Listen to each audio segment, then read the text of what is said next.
नमस्कार दोस्तों, कैसे हो आप सब। आज हम जानेंगे SC limited share price target 2024, 2025 और 2030 के बारे में। आखिर इन सालों में इस शेयर की वैल्यू कहां तक जा सकती है।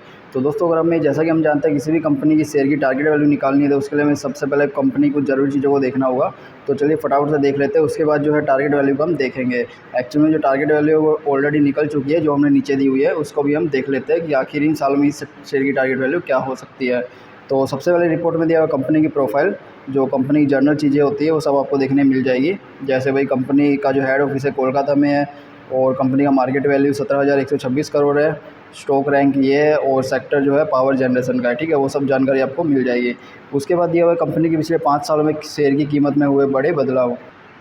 तो जैसा कि हम देख सकते हैं 25 फरवरी 2019 के टाइम में कंपनी की शेयर की वैल्यू 68 रुपये के आसपास ट्रेड कर रही थी। और अगर 5 सालों के बाद देखें 8 जनवरी 2024 को कंपनी की शेयर की वैल्यू 140 रुपये के आसपास ट्रेड कर रही है। मतलब और ये मैक्सिमम गई है 149 रुपये तक। तो देखिए कंपनी ने पिछले 5 सालों में 68 रुपये से लेकर 149 रुपये तक की ग्रोथ की है। यानी कंपनी जो है लगभग 2 गुना का रिटर्न पिछले 5 सालों में दिया है, जो कि एक अच्छा संकेत है। क्योंकि ये ज़्यादा अच्छा रिटर्न तो नहीं कहा जा सकता, पर यार 2 गुना रिटर्न जो है लगभग अच्छा रिटर्न कहा जा सकता है पिछले 5 सालों में, क्योंकि जो कंपनी है अभी स्मॉल कैप पे काम कर रही है। तो ये एक अच्छा संकेत है, इसलिए हमने यहाँ पे एक प्लस पॉइंट इसको दे दिया है। हमने यहाँ पे व्हाइट बोर्ड को रखा हुआ है जहाँ पे हम प्लस पॉइंट और माइनस पॉइंट को ऐड करेंगे। तो हमें एक प्लस पॉइंट ऐड मिल चुका है, क्योंकि कंपनी जो अच्छा रिटर्न दिया है।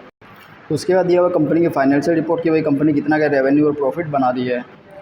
तो अगर 2019 में देखें तो कंपनी जो है 11,830 करोड़ का रेवेन्यू बना रही थी, और जो नेट इनकम थी वो थी 1,183 करोड़ की। और अगर 5 सालों के बाद ये स्थिति को देखें तो अभी कंपनी जो है 15,831 करोड़ का रेवेन्यू बना रही है। तो देखिए इसमें कितनी अच्छी बढ़ोतरी देखने मिली है, 11,000 से ये 15,000 हो गई है। ठीक है, ये भी एक अच्छा संकेत है। और ये 1,183 से 1,358 हो चुका है, जो कि ये भी एक अच्छा संकेत है। यानी कंपनी जो है फाइनेंशियल रूप से स्ट्रॉन्ग चल रही है, क्योंकि कंपनी की प्रॉफिट भी बढ़ रहा है लगातार, और रेवेन्यू भी बढ़ रहा है, जो कि एक अच्छा संकेत है। तो हमें एक प्लस पॉइंट और मिल गया है, तो हमने इसको एक प्लस पॉइंट और दे दिया है। तो इसके बाद दिया हुआ है कंपनी की संपत्ति में होने वाले फेरफार। कंपनी की संपत्ति यानी जो कंपनी के एसेट्स होते हैं जिसकी मदद से कंपनी अपने रेवेन्यू को बनाती है।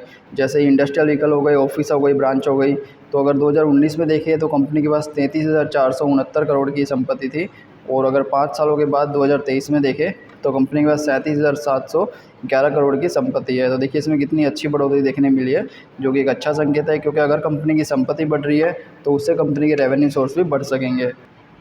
इसलिए कहा जा सकता है भाई अगर कंपनी की संपत्ति में इंक्रीमेंट हो रहा है तो ये निवेशकों के लिए भी एक अच्छा संकेत है। उसके बाद दिया हुआ है पिछले कुछ सालों में कंपनी के द्वारा दिया गया डिविडेंड। तो देखते हैं कंपनी डिविडेंड दे रही है या नहीं। तो अगर 2024 में कंपनी ने डिविडेंड दिया, 23 में, 22 में, 21 में, 20 में कंपनी लगातार पिछले 5 सालों में डिविडेंड दिया है। और ये डिविडेंड की वैल्यू है लगभग कंपनी 4.5, 4.5, 4.5 के हिसाब से दिया है। और 2021 में तो कंपनी ने 45 रुपये एक शेयर के ऊपर दिया था, जो कि भाई काफ़ी अच्छा डिविडेंड कहा जा सकता है। तो ये भी एक अच्छा संकेत है, क्योंकि कंपनी जो है लगातार डिविडेंड दे रही है। उसके बाद देखते हैं रिपोर्ट में क्या दिया हुआ है। उसके बाद आता है दोस्तों शेयर होल्डिंग पैटर्न, कि कंपनी में कौन कौन से इन्वेस्टर रहे हुए हैं। तो चलिए वो भी देख लेते हैं। तो सबसे पहले आता है टोटल प्रमोटर होल्डिंग, यानी कंपनी के द्वारा की गई होल्डिंग। कंपनी ने अपने शेयर की 52% की होल्डिंग की गई है, जो कि एक अच्छा संकेत है। उसके बाद आता है म्यूचुअल फंड। म्यूचुअल फंड के द्वारा लगभग 16% की होल्डिंग की गई है, जो कि एक अच्छा संकेत है। अदर डोमेस्टिक इंस्टीट्यूशन, जो भारत के बड़े इन्वेस्टर उनके द्वारा 5.33% की होल्डिंग की गई है, जो कि एक अच्छा संकेत है।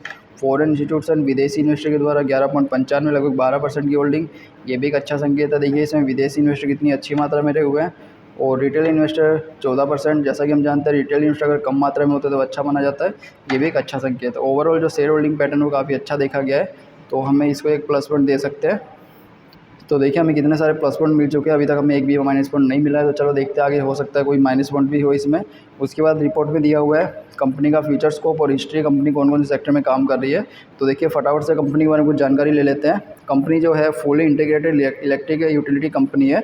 भारत की सबसे पहली कंपनी ऐसी है जो फुली इंटीग्रेटेड इलेक्ट्रिकल यूटिलिटी प्रदान करती है। ठीक है, कंपनी जो है कोलकाता और हावड़ा में शहर में अपनी जो सर्विसेज है वो 1899 के साल से लगातार दे रही है, जो कि काफ़ी लंबे समय से दे रही है। कंपनी के 3.4 मिलियन से ज़्यादा कंज्यूमर रहे हुए हैं। उसके अलावा दोस्तों बाकी जानकारी आप देख सकते हो। कंपनी के सोलर प्लांट्स रहे हुए हैं, जो जिनकी कैपेसिटी 27 MW की है। और कंपनी ने गुजरात और तमिलनाडु में अपने सोलर प्लांट्स को लगाया हुआ है।